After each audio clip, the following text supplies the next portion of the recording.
Welcome to Get Glimpse channel. Microsoft Copilot Studio is a low-code or no-code platform that allows users to create, customize, and deploy their own AI assistants or agents. It's an evolution of the former Power Virtual Agents, but with a much broader scope and a deeper integration with the generative AI. This tutorial will guide you through the process of building an AI agent using Copilot Studio's intuitive interface. Let's start with the first step, which is signing up and get started. First, you need to sign in to Copilot Studio or sign up if you don't have an account. You can access it as a standalone web app.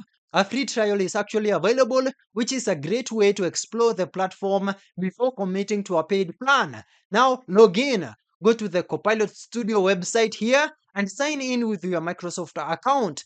Create a new agent. From the home page, select Create an Agent. You will be presented with a new agent builder experience.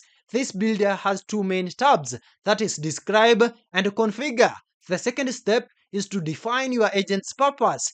This is the most crucial step. You need to tell the AI what you want your agent to do. Use the Describe tab, which is recommended, and I would recommend as well. The Describe tab allows you to create your agent using natural language. This is the simplest way to start. Also, the builder will ask you a series of questions. For example, what is the name of your agent and what do you want it to do? Provide a clear, concise description. For example, I want to create an agent named HR Assistant that answers a common employee questions about company policy and benefits. As you provide this information conversationally, the agent's name, description, and instructions will automatically update. Also, use the Configure tab if you prefer more control. The third step is to now add knowledge and data sources. To make your agent useful, you need to provide it with the knowledge it needs to answer questions. Link to websites. You can provide a list of public URLs that your agent can use as a knowledge base. Also, upload files. You can upload documents like PDFs, Word files, or text files directly to the platform. Also, connect to internal data. This is a key feature for enterprise users.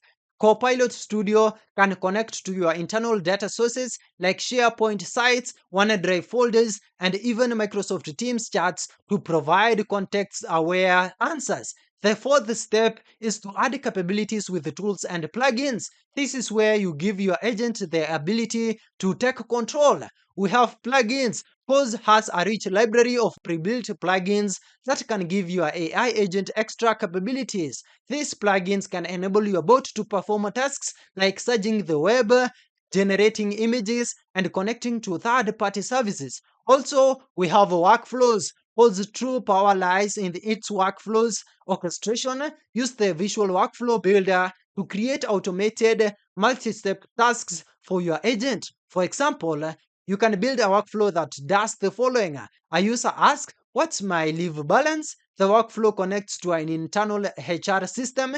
It retrieves the user's leave balance and it responds to the user with the correct information. Also, we have connectors. You can use pre-built or custom connectors to integrate with a vast range of external services like Salesforce, SAP, and other business applications. The fifth step is to test, refine, and publish. Test your agent. Copilot Studio has a built-in test pane. Use it to chat with your agent, ask questions, and see how it responds. This is a critical step for debugging and refining your agent's behavior. Analyze and optimize. Use the analytics dashboard to monitor your agent's performance. Track key metrics like usage, unanswered questions, and user satisfactions. This data can help you identify areas where you need to add more knowledge or refine your instructions. Also, go ahead and now publish. When you are ready, you can publish your agent to various channels, including a website, Microsoft Teams, Microsoft 365 Copilot, or internal use. We also have Facebook, WhatsApp, and other external channels. And that's it. Thank you for watching. If this video was helpful, then please leave a like and subscribe to my channel for more videos like this.